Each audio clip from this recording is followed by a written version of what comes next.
fez um roteirinho aqui para tentar organizar, porque o nosso tempo é um pouco exíguo. Eu conheço os seus roteiros. Então, a gente queria começar aqui falando o seguinte, presidente, sobre a prisão do senhor. Foi um dia histórico no Brasil e a gente queria saber o que passou pela cabeça do senhor quando o senhor estava sendo preso, sendo conduzido para a prisão. Veja, eu durante todo o processo, eu não sei se eu cheguei a conversar com você na entrevista que nós fizemos, mas eu sempre tive certeza, desde que começou os discursos e o processo da Lava Jato, de que tinha um objetivo central, que ia chegar em mim. Aliás, uma amiga nossa, jornalista importante, Tereza Cruvinel, escreveu um artigo importante em que ela falava: o que eles querem, na verdade, é o Lula. E isso foi ficando patente em todos os depoimentos. Você está lembrado que a imprensa retratava: prenderam fulano, vai chegar no Lula. Prenderam fulano, vai chegar no Lula. Prenderam fulano. E muita gente que era presa, a primeira pergunta que fazia era: você conhece o Lula? Você é amigo do Lula? Você fez alguma coisa com... Todo mundo. E eu sabia disso porque a imprensa retratava, sabia disso porque as pessoas contavam, sabia disso porque advogado conversava com advogado. E foi ficando patente que o objetivo era chegar em mim. Tinha companheiros no PT que não gostavam quando eu dizia isso. Sabe, eles vão chegar em mim e depois vão caminhar para criminalizar o PT. Né? Pois bem, quando ficou claro que o objetivo central era efetivamente... tinha muita gente que achava que eu deveria sair do Brasil, tinha muita gente que achava que eu deveria ir para uma embaixada, tinha muita gente que eu deveria fugir. E eu tomei como decisão, Mônica, que o meu lugar é aqui. Eu tenho tanta obsessão de desmascarar o Moro, desmascarar o Dallagnol e a sua turma, e desmascarar aqueles que me condenaram, sabe, que eu ficarei preso 100 anos. Mas eu não trocarei a minha dignidade pela minha liberdade. Eu quero provar a farsa montada. Eu quero provar, montada aqui dentro, montada no Departamento de Justiça dos Estados Unidos, com depoimento de procuradores, com filmes gravados, e agora mais agravado com, sabe, a criação da Fundação Criança Esperança do Dallagnol, sabe, pegando 2,5 bilhões de reais da Petrobras para criar uma fundação para ele. Fora 6,8 bilhões da Odebrecht e fora não sei quantas outras coisas. Eu tenho uma obsessão. Você sabe que eu não tenho ódio, não guardo mágoa, porque na minha idade, quando a gente fica com ódio, a gente morre antes. Então, como eu quero viver, sabe, até os 120, porque eu acho que eu sou o ser humano que nasceu para ir até 120, eu vou trabalhar muito para provar a minha inocência e a farsa que foi montada. Por isso eu vim para cá com muita tranquilidade. Havia uma briga no sindicato aquele dia entre os que queriam que eu viesse e os que queriam que eu não viesse. E eu tomei a decisão de falar: não, eu vou lá. Eu não vou esperar que eles venham até mim, eu vou até eles, porque eu quero ficar preso perto do Moro. O Moro saiu daqui, mas eu quero ficar perto, porque eu tenho que provar a minha inocência. Mas, presidente, o senhor, concretamente, é um fato, pode ser que o senhor fique aqui para sempre. O senhor, mesmo assim, acha que tomou a decisão correta? Tomaria outra vez. O senhor já pensou que o senhor pode ficar aqui para sempre? Não tem problema. Eu tenho certeza que eu durmo todo dia com a minha consciência tranquila, que eu tenho certeza que o Dallagnol não dorme, tenho certeza que o Moro não dorme.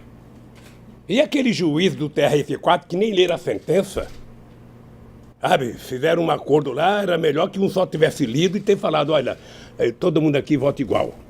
Então eu quero, sinceramente, quem tem 73 anos de idade, quem construiu a vida que eu construí nesse país, quem estabeleceu as relações que eu restabeleci nesse país, quem fez o governo que eu fiz nesse país, quem recuperou o orgulho e a autoestima do povo brasileiro como eu e vocês fizemos no meu período de governo, não vou me entregar.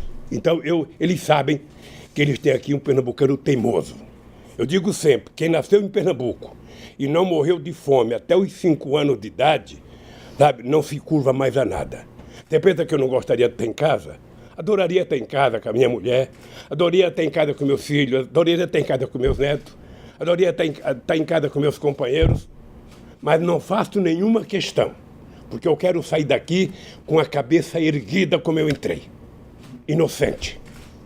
E eu só posso fazer isso se eu tiver coragem e lutar por isso. Presidente, recentemente... Eu tenho compromisso com esse país. Eu tenho um compromisso com esse povo. E eu estou vendo a obsessão que está acontecendo agora. A obsessão de destruir a soberania nacional. A obsessão de destruir emprego. A obsessão de juntar 1 trilhão para quê? Às custas dos aposentados. Se eles lessem alguma coisa, se eles conversassem, eles saberiam que esse cidadão aqui, analfabeto, 4º ano primário, um curso de torneiro mecânico, juntou 370 bilhões de dólares de reserva, que a R$4 o dólar dá mais de 1 trilhão e 200, sem causar nenhum prejuízo a nenhum brasileiro. Então, se eles querem juntar 1 trilhão, tem uma fórmula secreta. Coloque o povo no orçamento da União. Segundo, gere emprego. Terceiro, gere crédito para as pessoas. O povo está devendo, tá. Tire todo o penduricalho da dívida do povo e ele paga apenas o principal no banco. Você vai perceber que as pessoas voltam a poder comprar. Um país que não gera emprego, não gera salário, não gera consumo, não gera renda, quer pegar do aposentado e do velhinho 1 trilhão? O Guedes precisava criar vergonha. Onde que ele fez esse curso de economia dele? Se ele quiser me visitar aqui, eu discuto com ele como é que a gente resolve esse problema dos pobres sem causar prejuízo aos pobres. Por que não mostra os privilegiados que ele fala que vão acabar com o privilégio? Mostra, coloca a lista no jornal de 10 privilegiados. Coloca o nome, CPF. Não, é o coitado, sabe? Que vai ter que trabalhar até os 65 anos, que vai ter que contribuir 40 anos, sabe? Ele não percebe que muita gente morre sem chegar à essa idade. Então, eu lamento profundamente o desastre que está acontecendo nesse país, e é por isso que eu me mantenho em pé. O dia que eu sair daqui, eles sabem. O dia que eu sair daqui, eles sabem. Eu estarei com o pé na estrada. Para, junto com esse povo, levantar a cabeça e não deixar entregar o Brasil aos americanos. Acabar com esse complexo de vira-lata. Eu nunca vi um presidente bater continência para a bandeira americana. Eu nunca vi um presidente ficar dizendo: eu amo os Estados Unidos, eu amo. Ama a sua mãe, ama o seu país. Que ama os Estados Unidos, que ama... Alguém acha que os Estados Unidos vai favorecer o Brasil? Americano pensa em americano em primeiro lugar, pensa em americano em segundo lugar, pensa em americano em terceiro lugar, pensa em americano em quinto, e se sobrar tempo, pensa em americano. E fica os lacaios brasileiros achando que os americanos vão fazer alguma coisa por nós. Quem tem que fazer por nós somos nós. Acabar com o complexo de vira-lata, levantar a cabeça, e a solução dos problemas do Brasil está dentro do Brasil. Presidente, Maluca, sabe, que muita gente, e eu respeito o voto do povo não é bom só quem vota em mim, eu respeito o voto do povo, qualquer que seja o voto do povo, tal. Mas a verdade é que o povo votou, sabe, eu nunca tinha visto o povo, eu não pude nem votar. Então, conta um voto a menos para o Haddad, que foi o meu, que eu não pude dar. Eu nunca tinha visto o povo com tanto ódio nas ruas. Eu fui muito a estádio de futebol. Todo mundo sabe que eu sou corintiano. Eu ia com palmeirense, com santista, com São Paulino, a gente brincava, brigava. Sabe? Mas agora era uma loucura, era uma questão de ódio. E eu tenho acompanhado por leitura, está no mundo inteiro assim.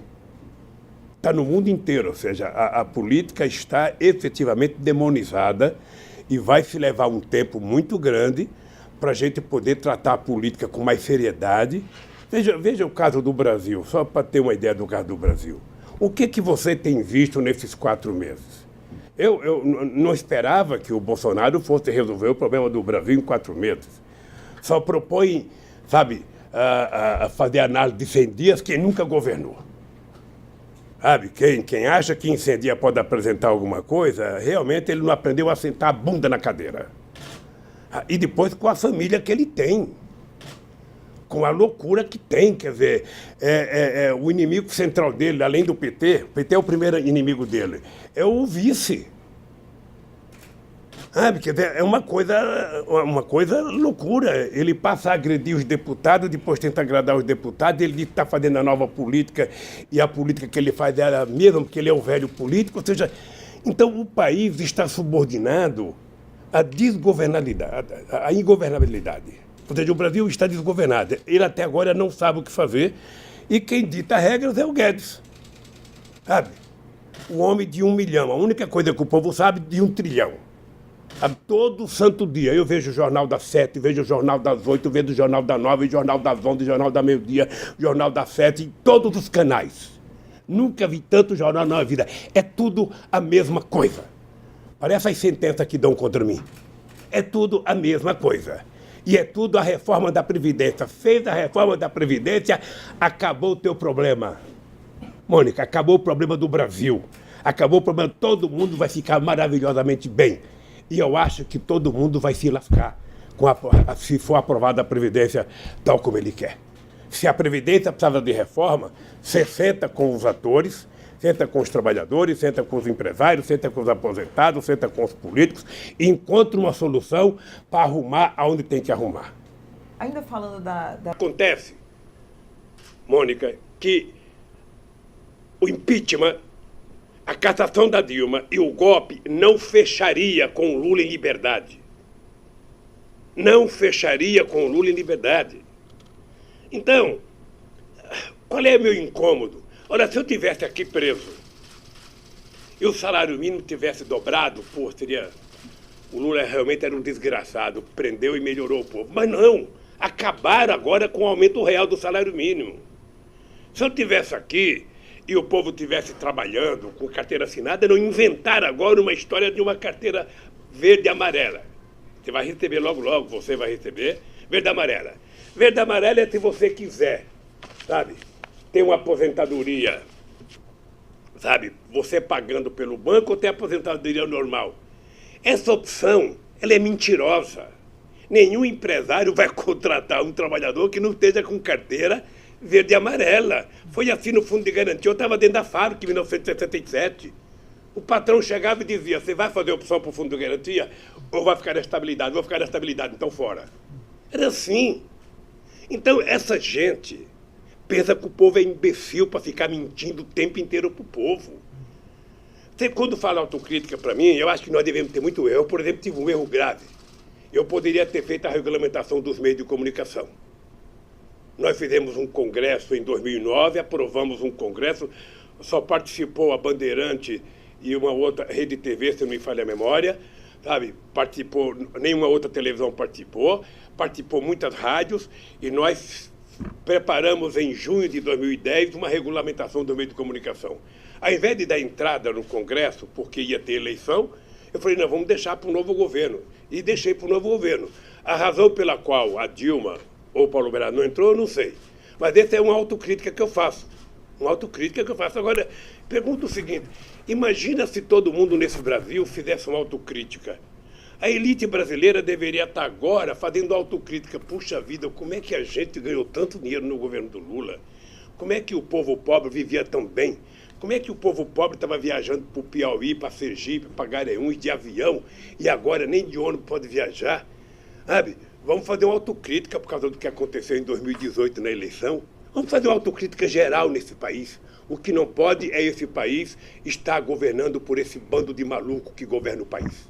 O país não merece isso e, sobretudo, o povo não merece. A Odebrecht admitiu ter pago 29 milhões de propina no Peru entre 2005 e 2014, em troca da obtenção de contratos. Ao todo, a Transparência Internacional destaca que houve uma espécie de fordismo de corrupção com 788 milhões de dólares distribuídos em 12 países e que o esquema da Odebrecht foi facilitado pelo apoio do BNDES para suas operações que contavam sempre com a sua abertura de portas para a empresa. Todo o esquema global contava com financiamento ilegal de campanhas nos diferentes países, sempre aliados do PT e do Brasil. O senhor tinha ciência dessas empresas? Quem é que está falando isso? A Transparência Internacional. Com base no quê? Eu não sei, eles levantaram esses dados. Levantaram, deve ter lido o jornal o Globo. Só pode ser, porque deixa eu lhe contar uma coisa. Deixa eu contar uma coisa para você que é um jornalista inteligente. O presidente da República, ele não tem como interferir na burocracia do BNDES para empréstimo. O BNDES foi criado para financiar o desenvolvimento brasileiro. E eu lembro que no tempo do Fernando Henrique Cardoso, Quando eu fiz a campanha em 2006, o Alckmin tentou dizer o Lula financia o metrô de Caracas, sabe, enquanto não financia o meu aqui. E eu lembrei para ele que quem tinha feito o acordo para financiar o metrô de Caracas era o Fernando Henrique Cardoso, e fez bem. Porque quando o Brasil financia o desenvolvimento de um país através do BNDES, o Brasil está exportando serviço, está exportando engenharia, está exportando máquina, está vendendo coisa para lá. Você percebe? É um ganho extraordinário para um país que quer ter importância no mundo. Então, o BNDES tem uma burocracia em que o presidente da República não decide. Tem uma coisa chamada COFIEX e COFIG, sabe?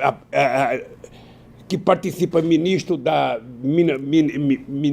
Relações Exteriores, ministro da Fazenda, ministro do Planejamento. 500 ministros participam para tomar as decisões.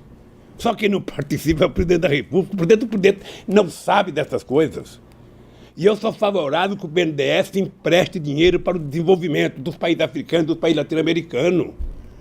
Eu estou favorável. O senhor se sente injustiçado por esses empresários? Porque eles cresceram muito e se tornaram multinacionais e depois fazem delações premiadas contra o PT e contra o senhor.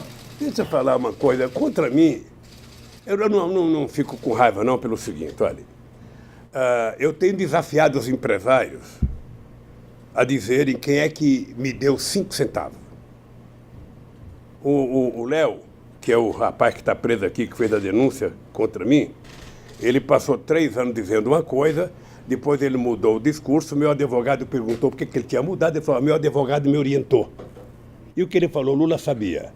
Agora o que está provado?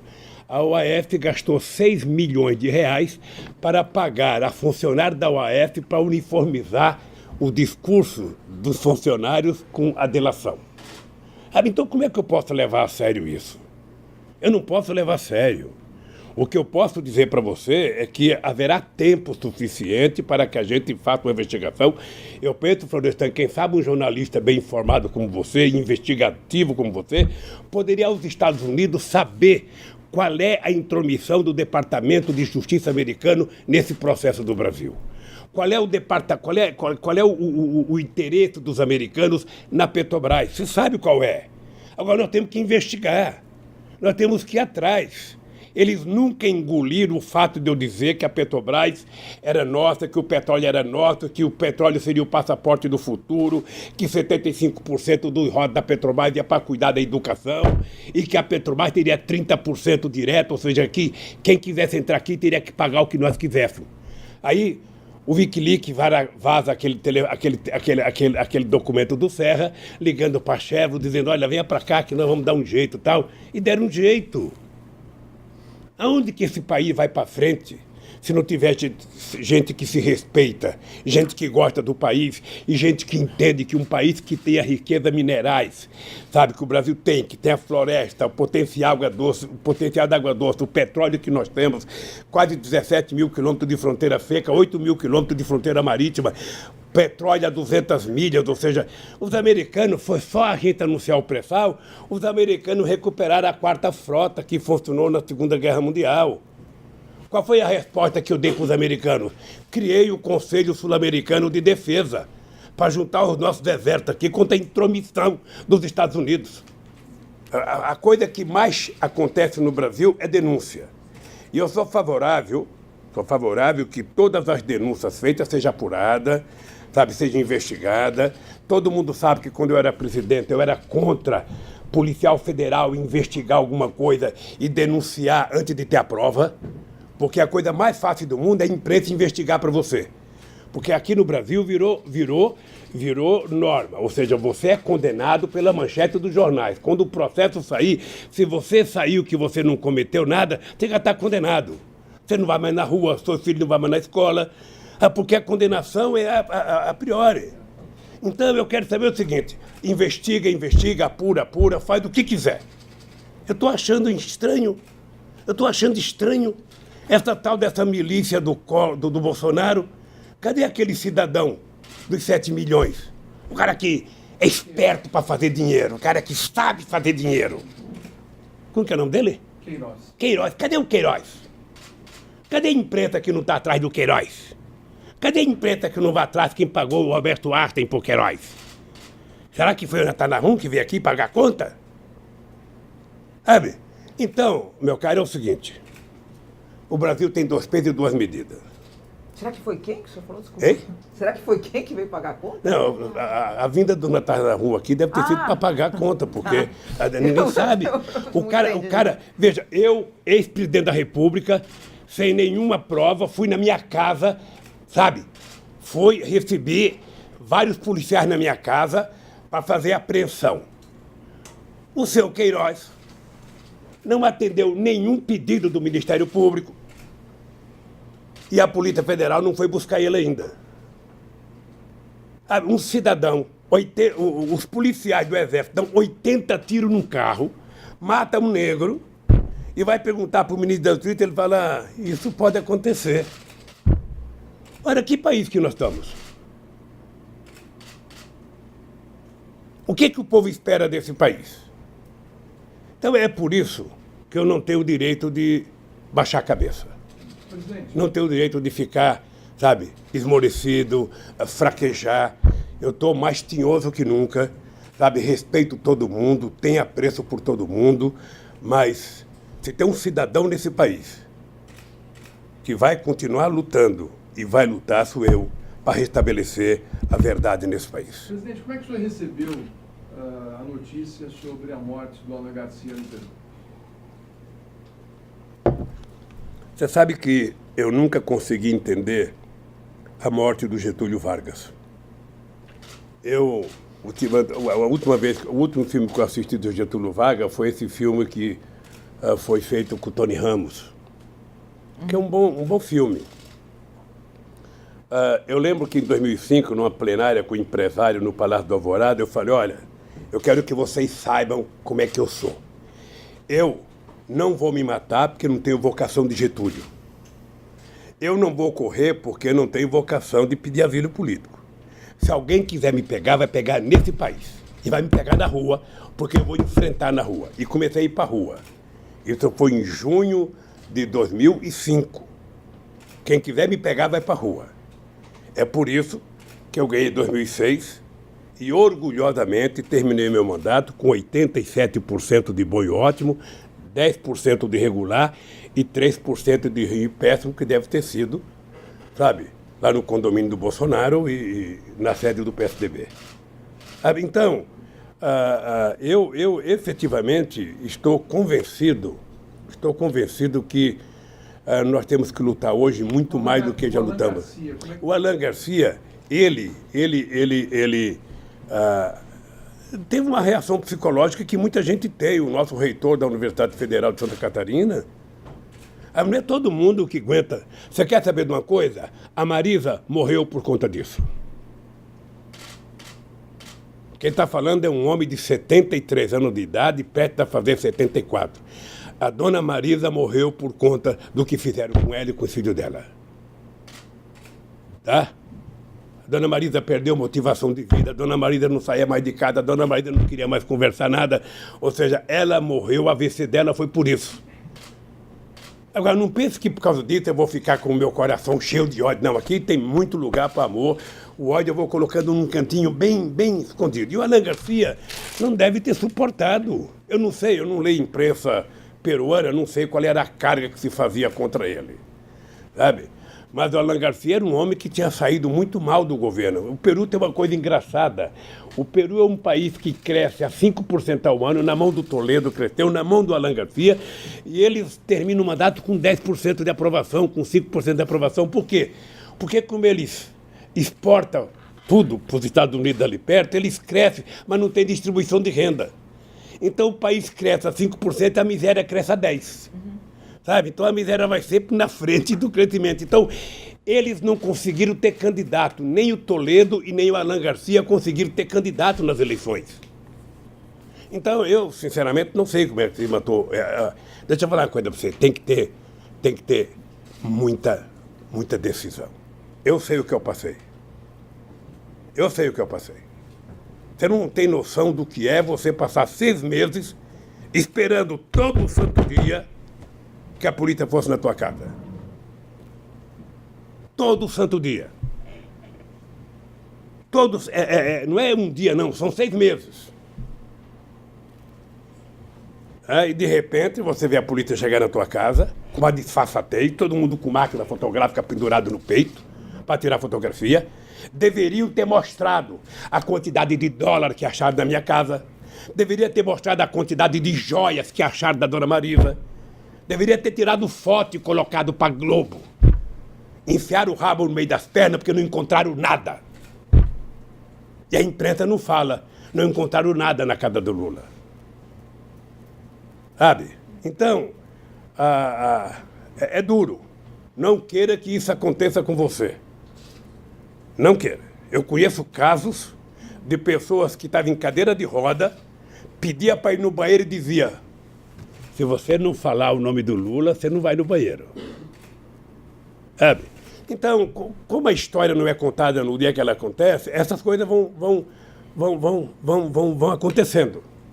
Então, eu tenho, Florestan, muita motivação para estar vivo. Estar vivo e não fazer nenhuma loucura é a forma que eu encontrei de ajudar esse país a se reencontrar com a democracia, a se reencontrar com o amor, a se reencontrar com a paz. Esse povo tem o direito de ser feliz, esse povo tem o direito de viver bem. Sabe? Então, é para isso que eu existo, meu caro. E para isso eu vou brigar até os últimos dias da minha vida. Presidente. Me diga o seguinte, Lula, você está livre, você vai morar na Bahamas, vamos alugar uma casa para você lá, você vai ter água de coco todo dia de manhã, o compromisso é você não fazer política. Eu vou dizer o seguinte, eu vou ficar aqui, sabe, sem água de coco, sem Bahamas, eu vou ficar aqui na esperança de que eu vou andar por esse país levantando a cabeça do meu povo para a gente voltar a conquistar direitos. O povo tem que tomar café de manhã, almoçar e jantar todo dia. E se puder comer uma bolachinha às 3 horas da tarde com café com leite. E se puder fazer um lanchinho 10 horas da noite antes de dormir. Eu quero que o povo vá ao teatro, ao cinema. A coisa mais fantástica é um pobre pegar um avião, não sabe nem como entra no banheiro, mas pega um avião e vai para a sua terra. É isso que eu quero. E é por isso que eu vou brigar. E é por isso que eu sei que tem muita gente que não gosta de mim. E é por isso que eu vivo. É por isso que eu estou de cabeça erguida. Sabe, não pense que eu estou aqui orgulhosamente, não. Eu estou aqui com orgulho, sabe, de defender o povo. Mas gostaria de estar fora com meus netos e meus filhos. Presidente, o senhor falou que o Bolsonaro ganhou, o PSDB acabou. Então eu queria saber se o senhor vê agora como seu principal adversário, ou das forças que o senhor representa, ou das forças que estão na rua e que são do mesmo... compartilham com as ideias do senhor. Quem que são agora os principais adversários? Bolsonaro vai durar? Moro tem expectativa de poder ou não? Militares que chegaram, obviamente, passaram a protagonizar, né? Sempre estiveram no Estado, mas passaram a ter protagonismo. O senhor acha que isso é algo que veio para... A vida inteira. Estou perguntando de verdade, para o analista Lula A vida inteira vocês glosaram de mim porque eu falava menos laranja, porque eu falava... Mas o Bolsonaro falar conge... O Moro falou conge. O Moro falar conge é uma vergonha. Sinceramente, é uma vergonha, porque, sabe, é o mínimo que deveria saber, porque está escrito no Código Penal, vários artigos que falam de cônjuge. Deixa eu falar, o Moro não sobrevive na política.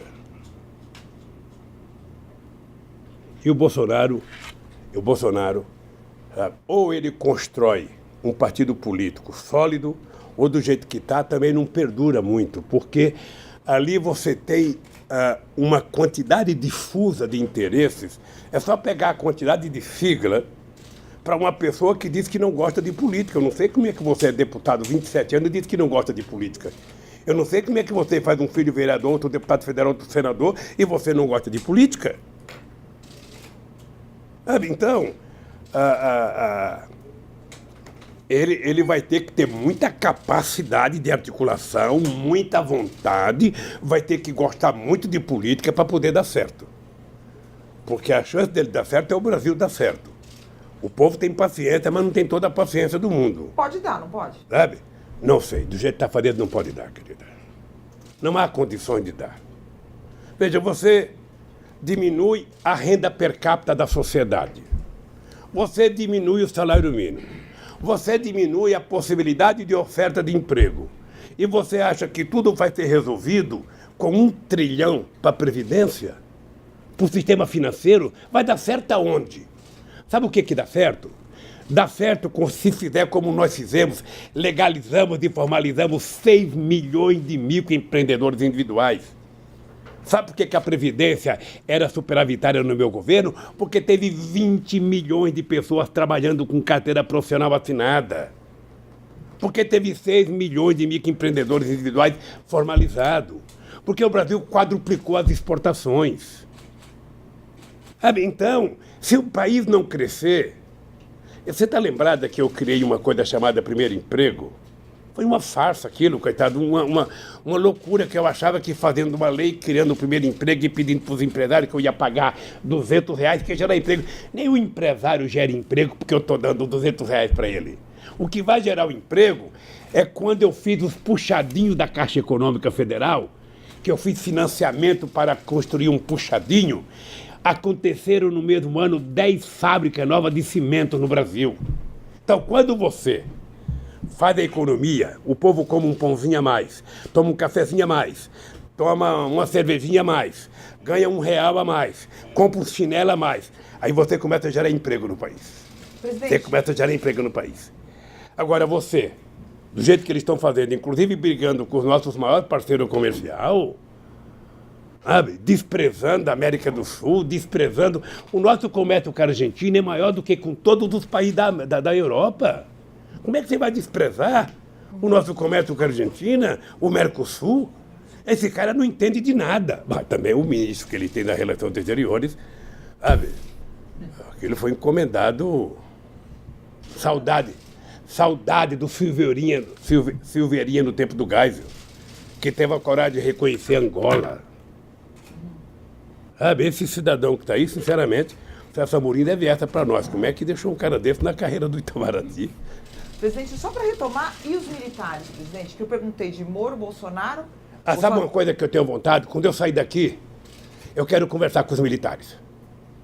Eu tenho vontade de perguntar para o chefe da Marinha, para o chefe da Aeronáutica, para o chefe do Exército, qual o presidente da República que fez mais coisa para eles do que eu fiz. Eu quero perguntar para ele qual é a razão do ódio que eles têm do PT. Quando eu cheguei na presidência em 2003, Mônica, soldado brasileiro saía 11 horas porque não tinha dinheiro para almoçar. Não ganhava salário mínimo recruta. Eu, além de pagar o salário mínimo, além de dar almoço para eles, ainda criei o soldado cidadão para dar curso de formação. Pergunta para o general Enzo o que era o batalhão de engenharia do Exército Brasileiro. As máquinas estavam todas quebradas, não tinha nem caminhão. Pergunta para eles o que eu fiz. Deixei eles mais poderosos que uma empreiteira dessa. Pergunta para a aeronáutica o que era a aeronáutica quando eu cheguei na presidência. O avião do presidente era chamado de sucatão. Você ia viajar para a Europa, quando você parava em Cabo Verde, ali nas Ilhas Canárias, ali, na Ilha do Sal, tinha 18 mecânicos dentro do avião para catar parafuso que caía no aeroporto. Mas o que eu só queria saber, se o senhor acha que eles voltam para a caserna? Mas eu vou chegar. Chegar lá, mas é que eu tenho que falar alguma coisa. Porque... Não, claro. Então deixa eu lhe falar. Então eu quero perguntar para a aeronáutica, tinha um avião que eu emprestava para levar a autoridade em casa, quando levantava voo em Brasília, pegava fogo no avião. Tinha que descer rapidamente, porque senão explodia. O Celso Amorim perdeu uma pasta, queimou dentro do avião. Era isso que ele tinha. Quando eu comprei o avião novo, é porque eu me respeito. Eu, se pudesse, ia de jegue para a Europa. Como eu não podia ir, eu tive a coragem de comprar um avião. Hoje eu me arrependo de não ter comprado um Airbus 140. Fui comprar logo um menor. Eu comprado um grandão. Sabe? Pois bem, peguei acho que 15 ou 20 avião da Rio Sul, que não pagou o BNDES, foi dado para a aeronáutica. Deixar a aeronáutica com cara de força aérea. É só perguntar. Pergunta para a Marinha. Eu fui visitar o Barão de Tefé, lá na base brasileira, na Antártica. Eu cheguei lá, um país grande não pode ter um navio de pesquisa daquele. Se o cara entrasse com a barriga, a bunda ficava para fora do lugar que tem que fazer pesquisa.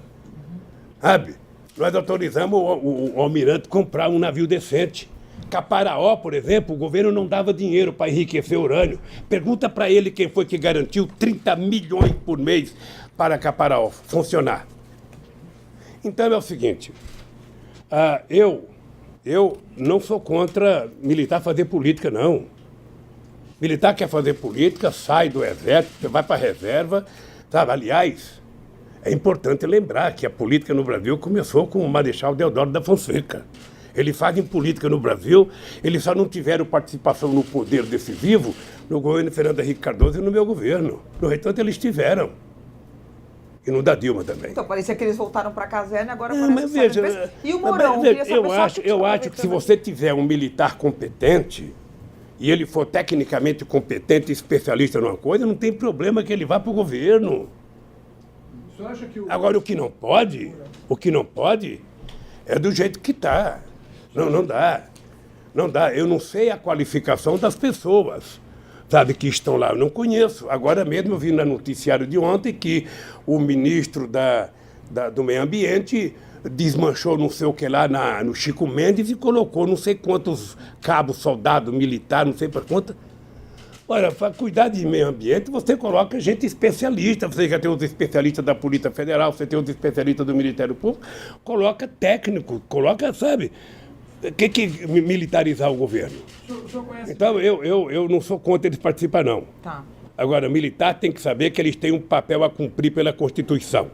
O militar tem que cuidar dos interesses desse país e da defesa da nossa sociedade contra possíveis inimigos externos. Nós temos quase, entre fronteira seca e fronteira marítima, quase 22 milhões de quilômetros quadrados. É muita coisa para os militares cuidar. Muitas coisas. A burocracia, Queria que o senhor falasse vamos do deixar para a Mourão. O senhor tem burocrata. acompanhado os movimentos do general Mourão? Eu não posso falar porque eu também não conheço o Mourão. Eu não posso falar. Eu sou agradecido, por exemplo, de um gesto dele na morte do meu neto. Sabe, ele foi um cara que disse, diferentemente do filho do Bolsonaro, que postou uma série de asneira no Twitter, ele foi um cara que deu uma declaração de que era uma questão humanitária eu ir visitar o meu neto. Eu estou vendo a briga, eu vou acompanhando a briga. Ninguém nunca mais, Mônica, presta atenção, ninguém nunca mais vai ter nesse país uma dupla harmônica como Lula e Zé Alencar. Sabe? Um sindicalista e um empresário. Sabe? Que fez esse país ter orgulho. Que fez esse país crescer. Sabe? Eu duvido, Mônica, que tenha um empresário nesse país ter sido tratado com mais respeito por qualquer governo do que por mim. Duvido.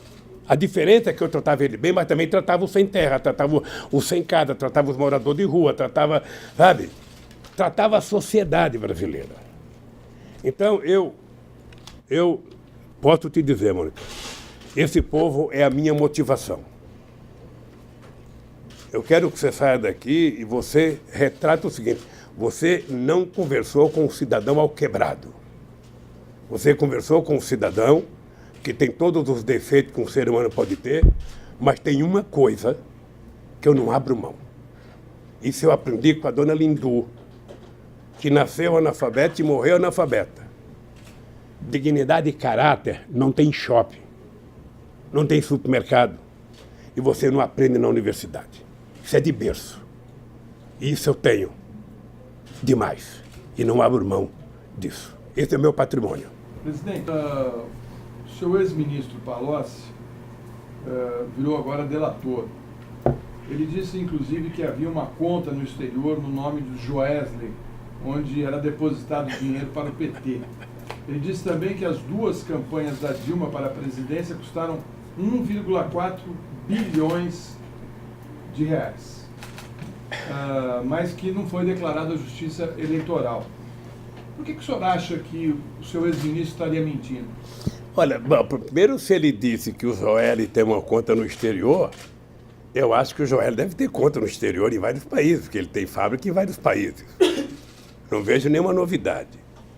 A segunda, eu lembro de um tempo que saiu na imprensa que o Joel tinha aberto uma conta para mim, no exterior, que era para o meu futuro. Depois ele disse que utilizou a conta para comprar a ilha, sabe? A ilha que era do Hulk, lá em Angra dos Reis, para dar de presente para a mulher dele, comprou um barco não sei para quê. Ou seja, então, o dinheiro que ela disse que é meu, ele gastou. Quando eu sair daqui, vai abrir um processo contra ele, para devolver o que é meu, segundo ele disse. Segundo, veja, eu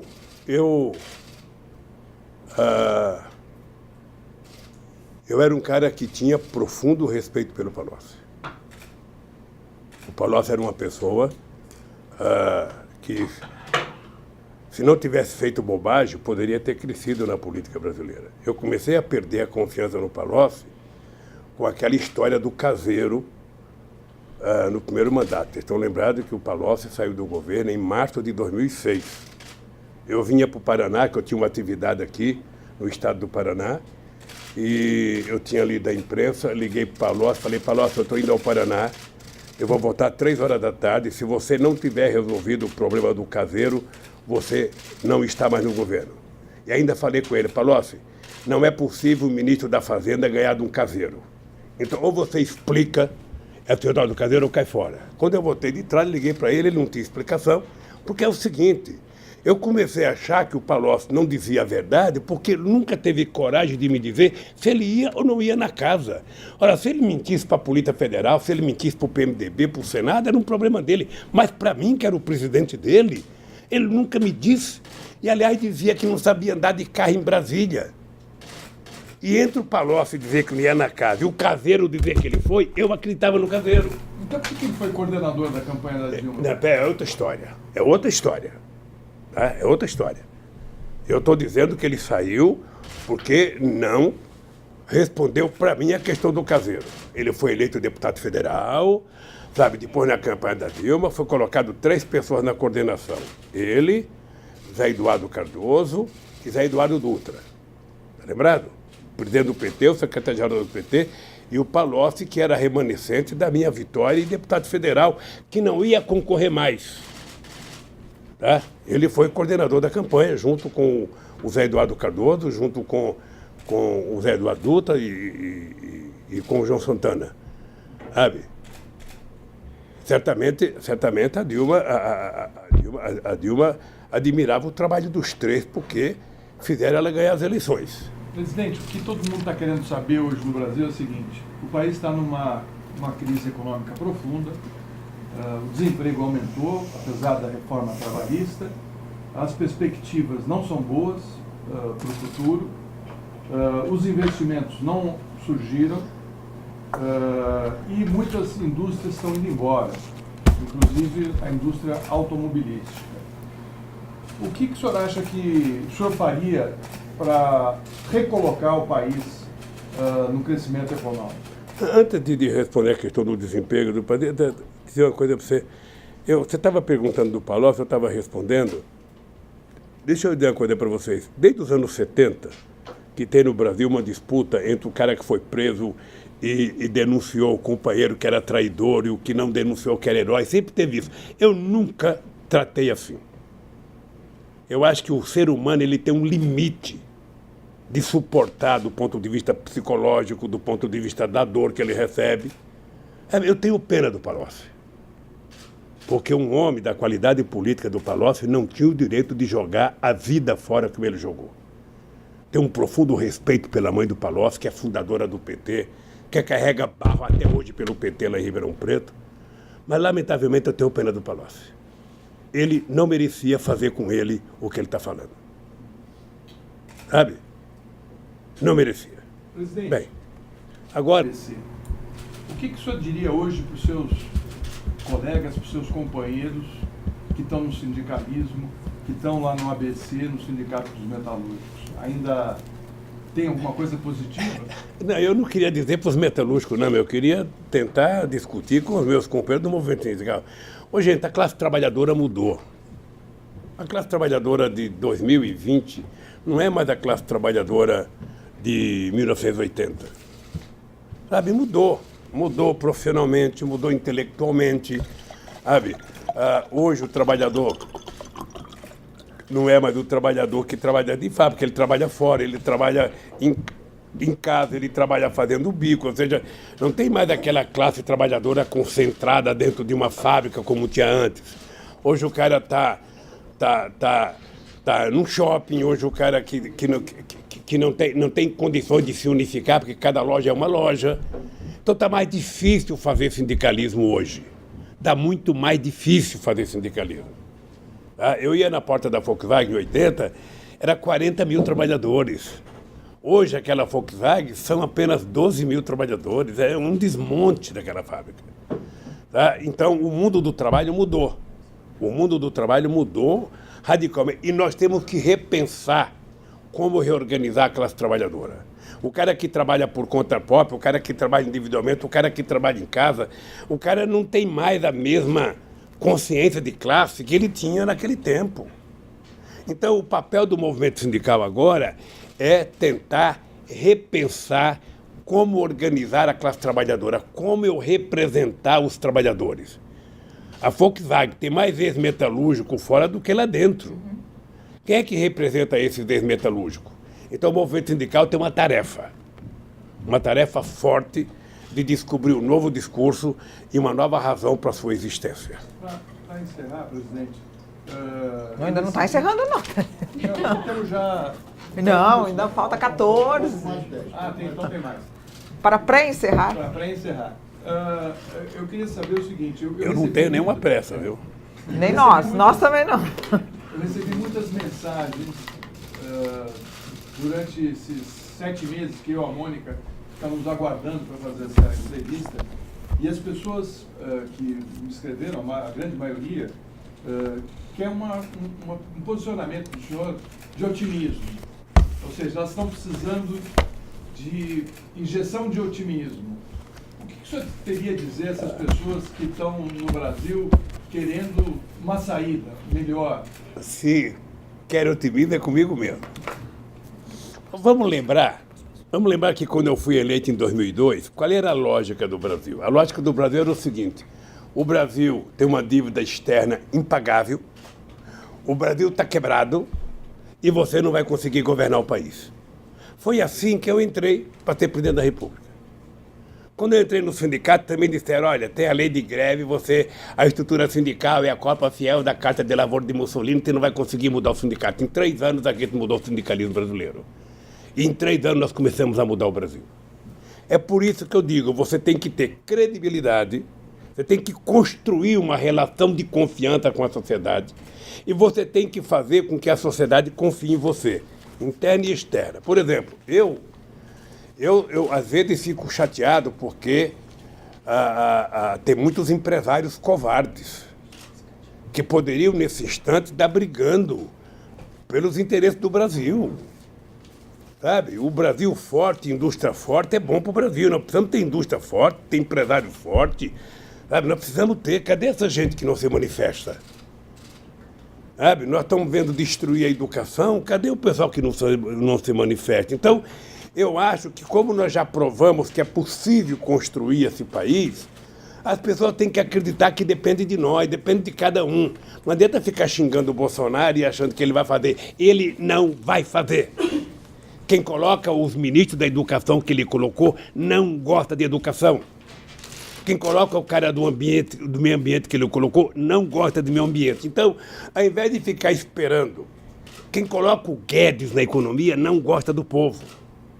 Ao invés de ficar esperando que o Bolsonaro resolva o nosso problema, nós temos que, enquanto sociedade civil organizada, começar a se mexer, começar a lutar, começar a brigar pelos nossos interesses, cobrar o Congresso Nacional, fazer pressão. Você acha que nós vamos evitar a aprovação da Previdência Social como eles querem, fazendo uma manifestação na Paulista? Não. A manifestação tem que ser na cidade do deputado federal, tem que ser na porta da casa dele, na rua dele. Senão, como é que o Bolsonaro trabalha? Robô mandando um zap para senador, robô mandando um zap para deputado, robô mandando um zap para um monte de gente. As loucuras. Eu votei em tal coisa porque recebi muito zap, Sabe? Nós temos que brigar. Então, o meu otimismo é esse. Eu nunca dependi de nada. Nunca dependi de favor, nunca fiquei esperando. Nós temos que construir a nossa proposta e ir para a rua para tentar construí-la. via Congresso Nacional, via pressão em cima do governo, é uma disputa. É uma disputa. Nós estamos vendo na Inglaterra agora os caras se manifestando em defesa. Ontem eu vi um velhinho de 89 anos no meio, fazendo manifestação na frente de um banco pela preservação ambiental. Sabe, eu vejo os coletes verdes na França, agora não sabe nem porque estão brigando mais, mas estão brigando, pô, todo dia. E no Brasil, nós temos que fazer isso. Nós temos que fazer isso, gente. Estão tirando os nossos direitos. Veja a diferença. Antigamente, você tinha os europeus perdendo direito. Perderam muito direito os europeus. E o Brasil ganhando direito. Nós nem chegamos aos direitos que eles chegaram e já perdemos. Porque eles estão desmontando tudo que nós conquistamos. Desmontando, simplesmente destruindo. Quando eles falam de reforma política, na verdade, eles são demolidores, sabe, destruidores, sabe, do futuro dos nossos velhinhos. Essa gente pode acreditar, por causa... Também eu nunca vi, viu, Florestan e Mônica, eu nunca vi unanimidade no meio de comunicação favorável à reforma. Eu assisto muito debate. Não tem um cara contrário que vai num debate. É só gente favorável. É impressionante. Se eu fosse um jornalista da Globo, eu dizia, é impressionante como só tem gente a favor. Voltamos a ter o pensamento único, favorável à reforma. Discute, gente, é o povo. Esse Guedes daqui a pouco vai embora. Esse Guedes, na hora que ele cair, ele vai morar nos Estados Unidos, ninguém vai nem lembrar dele. Mas quem vai ficar com a vida desgraçada são mulheres e homens que trabalharam a vida inteira nesse país. Então a hora de lutar é agora. Como é que o cara manda um projeto para a comissão aprovar a admissibilidade e não mostra o que é? Eu não posso mostrar, é segredo. Gente do céu, você está tratando com os interesses de milhões e milhões e milhões de homens e mulheres. Você não está tratando com o interesse de banqueiro. Todo esse sacrifício do povo brasileiro para favorecer o Santander, para favorecer o Itaú, para favorecer o Bradesco. Que palhaçada é essa com o nosso país? Então o povo tem que saber o seguinte, o otimismo está dentro de nós. Tá?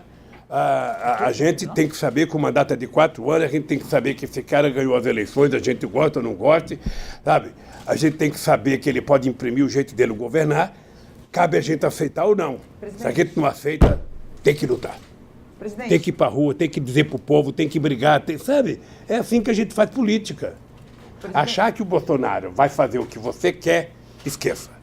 Ô, presidente, a gente tem só 5 minutos, fomos avisados aqui. Eu queria falar de uma coisa bem episódica, mas que eu acho que pode dizer muito. É o seguinte, esse primeiro-ministro de Portugal, Sócrates, deu uma entrevista e ele comentou o telefonema que o ministro Gilmar Mendes deu ao senhor no dia do velório do seu neto. E ele diz o seguinte, para ele, na interpretação dele, ele falou, são 2 adversários que sempre tiveram uma disputa política, mas que o ministro Gilmar ligou para ele, o presidente Lula chorou, o ministro Gilmar chorou, são 2 adversários chorando por um passado que perderam.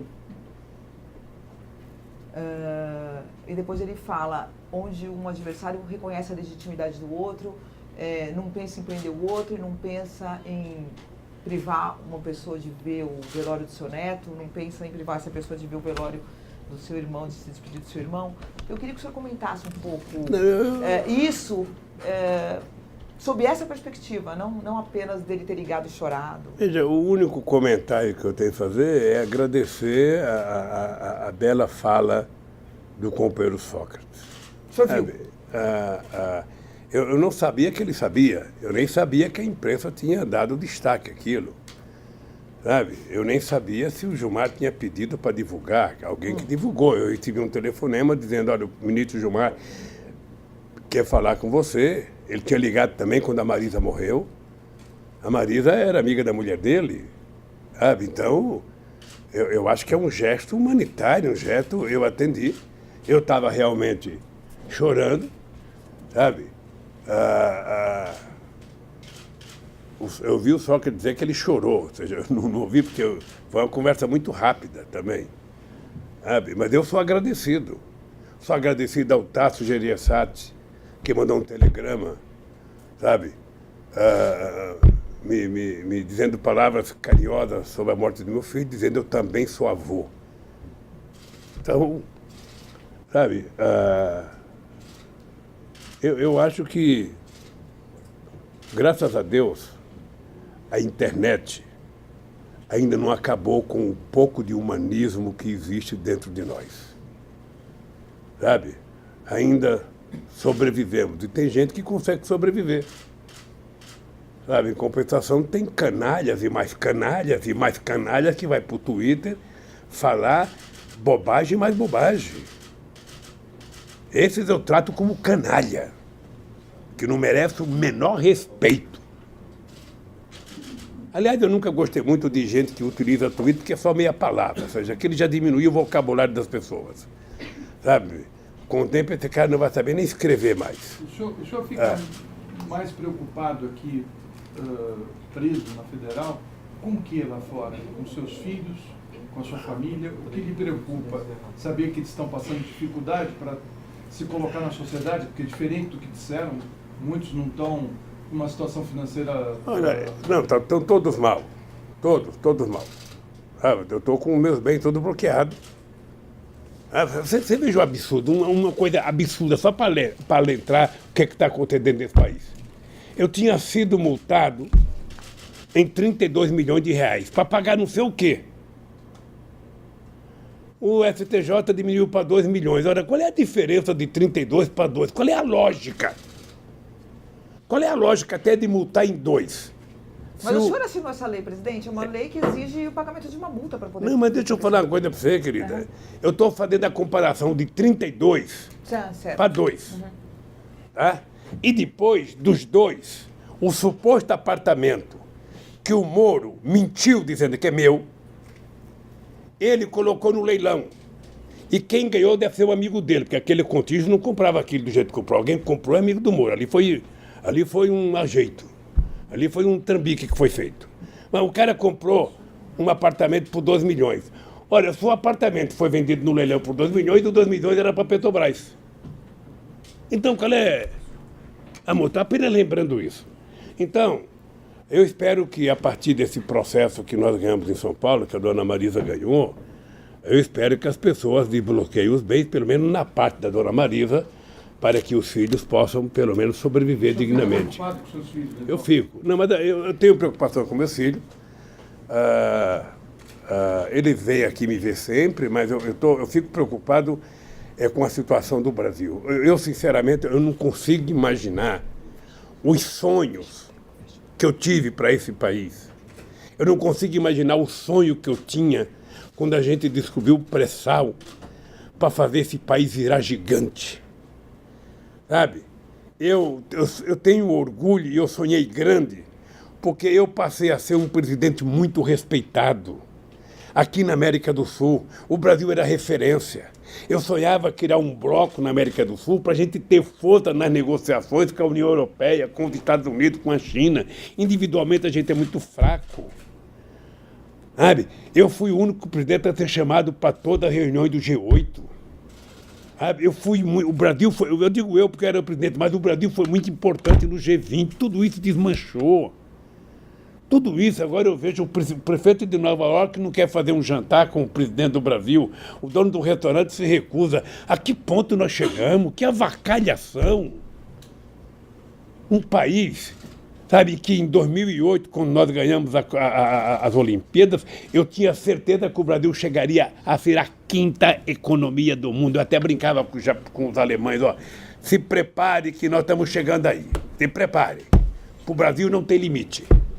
Pessoal, então, o nosso tempo se esgotou, me desculpem. Presidente, a última pergunta que eu poderia fazer. Pode ser. Se o senhor algum dia sair, além de tomar uma cachaça... Eu vou sair, querida. Espero que você esteja aqui. Não. Presidente, além de tomar uma cachaça aqui com os seus apoiadores, qual a primeira coisa que o senhor vai fazer, além de tomar essa cachaça? Eu adoraria poder um dia fazer um debate na universidade com o Moro e Dallagnol junto. Adoraria um debate. Eles levando as milhares de páginas que eles contaram mentira e eu levando a minha verdade. Eu adoraria. sabe, com a cara boa, tranquila, bonitão como eu estou hoje, sabe, para discutir esse assunto. Mas na verdade, eu quero é comer um churrasco, uma bela de uma picanha, uma panceta bem passadinha e tomar como diria o Zé Alencar, tomar um golo. Sabe? Mas eu vou fazer. Tenho paciência. Eu quero agradecer a vocês, sabe? Quero agradecer. E, sobretudo, agradecer à justiça que fez justiça nesse caso, né?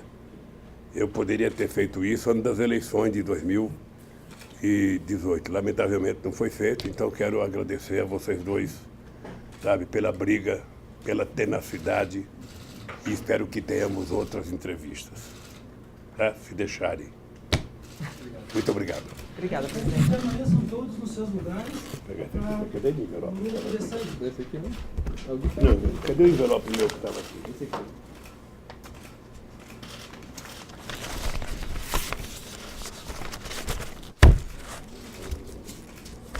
Essa grade. Tchau, gente. Tchau. Gente, obrigada.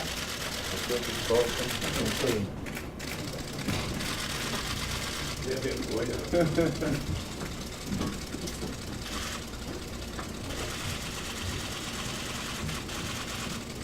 À vontade, pessoal. Se tirar. Obrigado. Obrigado.